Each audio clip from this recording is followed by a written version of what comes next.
Hey guys, it's Jonah here, and back with another beer review. And yeah, after the last few days, feeling a bit sad, really. And I was over at Asda, and I saw that these, I don't know if it was in all Asda, but in my local Asda, they were selling these bad boys for 79p each.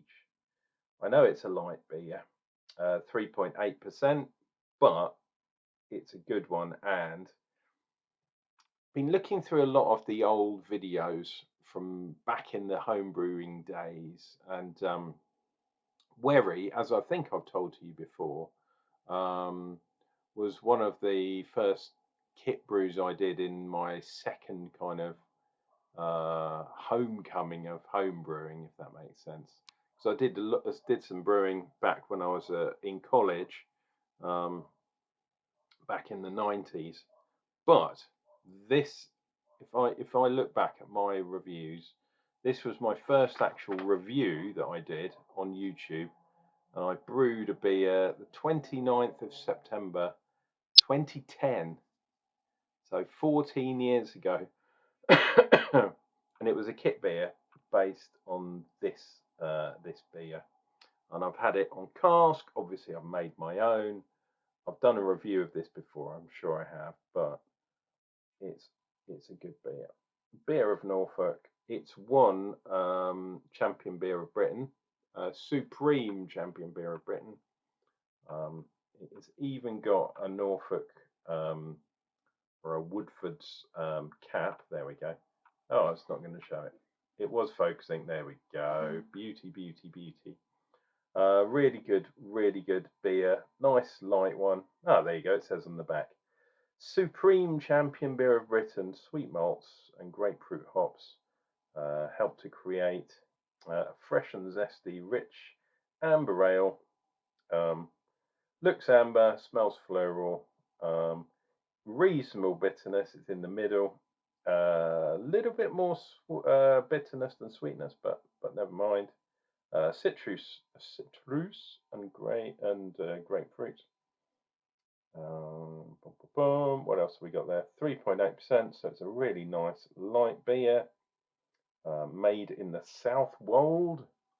The hops in here, and the hops have changed over time. At the moment, they've got one called Zavinsky. No idea what that is, but it's got Challenger and it's got Goldings in as well. And the Wherry, which is obviously what the beer is called. And if you look at the logo down here, that's a wherry there. It's a type of boat, yeah, that basically goes across rivers and canals and things like that. And it was first brewed, this beer, in 1981. Not this particular one, but you know how we roll. So where? Oh no, where's my glass? Oh well, I use this glass, my trusty glass. I did actually get a pint glass. I'm an idiot, but not sure where I put it down. So I'll have to go for a half pour and save the rest for later. For Ron later on. Right, here we go. And this back in the day, back in the 80s, which is when I first sampled beer, and obviously into the 90s. Yeah, this was kind of the beer we used to have. 3 and a bit percent. Lagers were 3.5, 3.4 sometimes. Lagers these days are more or less 4 up to 5. But this bad boy, 3.8%. In fact, I think this might be a bit stronger, and they've made it weaker. The taxing system for beer duty, or alcohol in general, to be honest, but beer especially, is really weird. They keep changing the way they do it. And at the moment, yeah, these beers make it cheaper for people to brew them. Oh, lovely and malty. Right, let's do one of these and do one of these. Boom. And like I was saying about the home brewing kits, this was a 2-can kit made by Monktons, I believe. And basically, you had 2 cans, heated them up a little bit. I put them on the radiator for a bit, or put them in a hot water. Undid the 2 cans, so you need a can opener. Dump them into your fermenter. Put some water in, and that's all you needed to do. Well, you put your yeast in afterwards as well. But a lot of people pimped their 2-can kits or 1-can kits, and there were a lot of us at the time who were up for pimping kits out. And yeah, I used to do things like add honey or add golden syrup or add brown sugar, muscovado and stuff like that. Muscovado, yeah. Musca sugar, the brown one, just to get some extra flavour in. Because some of these beers were quite light, and if you add more sugar, it makes them a little bit stronger as well. Remember, and I watched it the other day, watching one of my first reviews, going, I don't drink a beer if it's under 5%. Well, this one is 3.8%. So don't hate on me, but that's where I was at that place in time, drinking stronger beers. But give some love to the lighter ones too.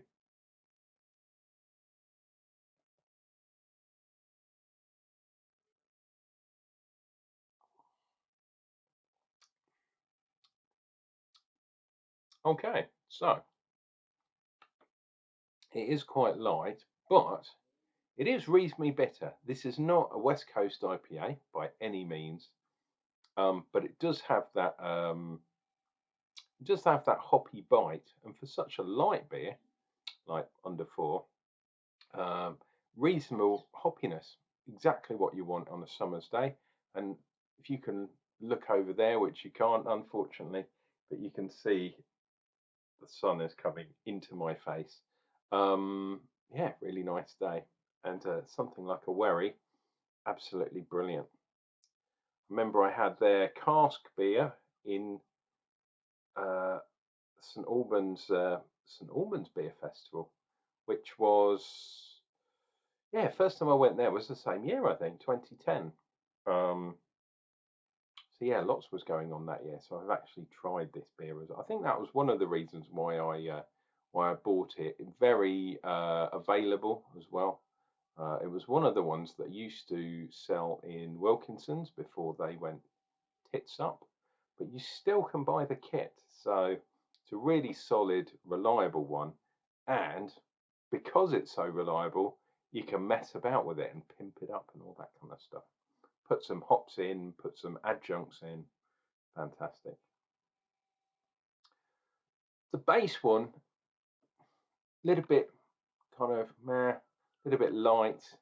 This again, I'm sure, because it doesn't say anywhere on here that this is a bottle conditioned beer. So I'm assuming that it isn't. Yeah, I'm pretty sure it isn't. Especially a beer from Asda and stuff.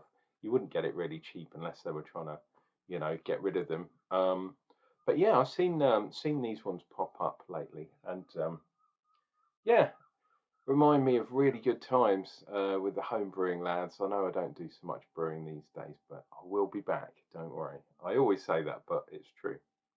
Because I love beer so much. That's why.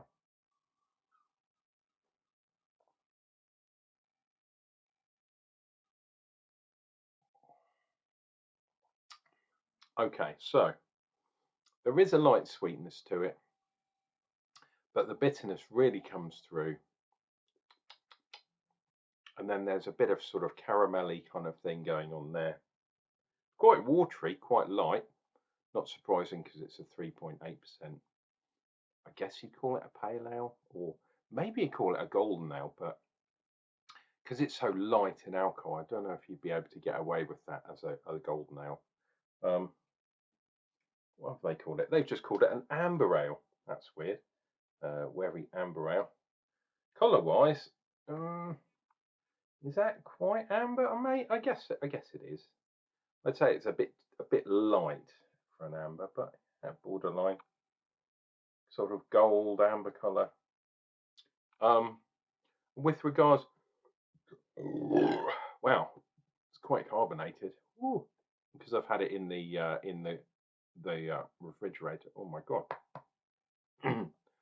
Like I've said many times before, the carbon dioxide um, gets pulled into a colder liquid than it does with a warmer one. But I don't want any explosions. That would be bad. I'm just going to have a wee look if it says anything else on here. I'm looking on their website, that's why. No, not really. So Challenger and Goldings. Goldings usually gives me that kind of peachiness, and I know Challenger they use in things like oh, what's that Fuller's one? Is it ESB or is it Chiswick Ale or something like that?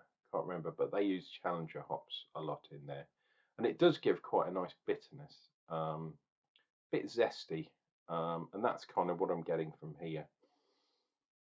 Goldings itself, I used to get that kind of peachiness, and I'm not quite getting that here. But I think because it's probably going to be forced carbed, because it's really clear. Obviously, I showed you that it's a bit kind of got a bit of that stuff on there, but this is a really clear beer. And there's nothing at the bottom of the bottles. So yeah, probably not bottle condition, which is a real shame for a traditional brewery. But hey, what can you say?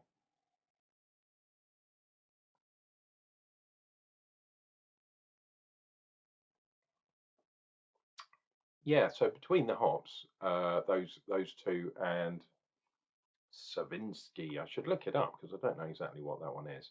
Um, but there's a good generic citrus, good bitterness, as I've said before, kind of lemon and liminess, and then the sweetness of the malts really does come through, but it's the bitterness that holds it up altogether. Um, and it's quite impressive considering it's such a light beer. I'm actually quite enjoying this. But these were the beers that we would go out and drink like a load, like 10 pints of this on a summer's evening. You just drink, drink, drink, drink, knock them back kind of thing. Um, unless, of course, you like lager and then, you can knock back the lagers. I would say that this is much easier drinking than your normal kind of, your normal kind of lagers of that time. But yeah, I used to quite like the Golden Ales. Hotback Summer Lightning was a nice one. I always used to enjoy that. There's a pub in Weybridge that we used to go to, and because my mate lived there, and yeah, we go to that pub, and they always had Hotback Summer Lightning on. Really lovely, lovely beer.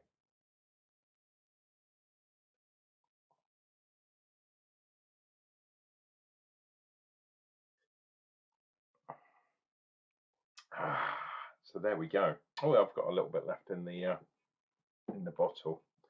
Only be rude to not finish it off, eh? And you can tell that this is not bottle condition because that is clear as a daisy, and yeah, absolutely nothing at the bottom of that bottle, which is a shame. Um, but yeah, last couple of days have got me thinking about things, old friends, um, yeah, interesting times, and yeah, the world keeps turning around. That's what they say. So there's nothing we can do to slow it down. You just have to go with it sometimes. Um,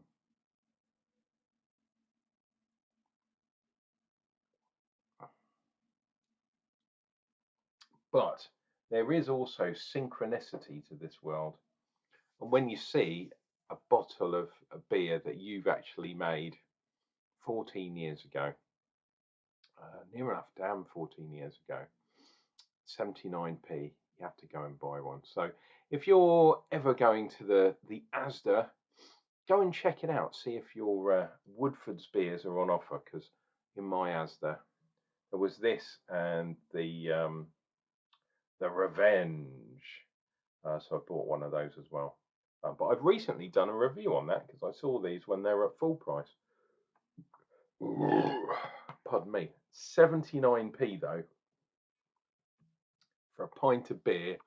It reminds me of the old days, the good old days.